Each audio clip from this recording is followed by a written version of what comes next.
Laikā, kad ministri ietekmes uz vidi procedūru liek dieva vietā, gribam sabiedrībai parādīt patieso šīs procedūras seju. Kā tad patiesībā notiek ietekmes uz vidi ziņojumu sabiedriskās apspriedes vēja parkiem?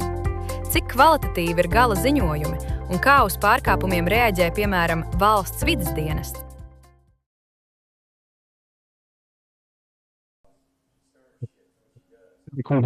Ja?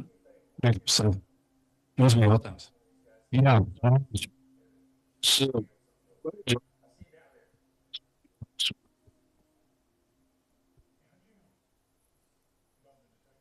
klausās, jā. Tas ir fakts. Te jums kā Kangusovs, kā... Jā, es te iepriekš pēc teritoriju, kā Te jūsu produkts tā.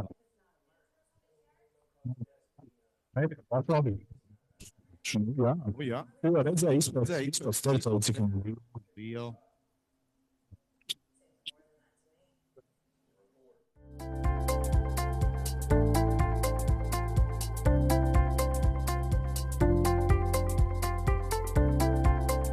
Vai sapulci var uzskatīt par notikušu? Vai skaņas un attēla kvalitāte ļauj šo sanāksmi saukt par notikušu hibrīdu formātā? Sapulci ķeksīšu pēc, lai formāli ieskaitītu tās norisi? Vai tā nav apzināta sabiedrības iesaistes mazināšana? Ja diena dienā tiek rīkotas šādas sanāksmes lielā daļā Latvijas, kas liedz pārdomātāk organizēt attālinātas dalības iespējas. Bet varbūt tā ir attīstītāju patiesā attieksme pret vietējiem iedzīvotājiem. Vienaldzība, agorance, vīzdegunība un pārākuma sajūta.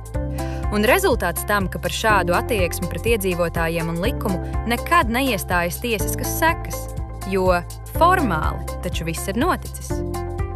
Kā tad ir? Sabiedriskā apspriešana vai sabiedriskā apspiešana?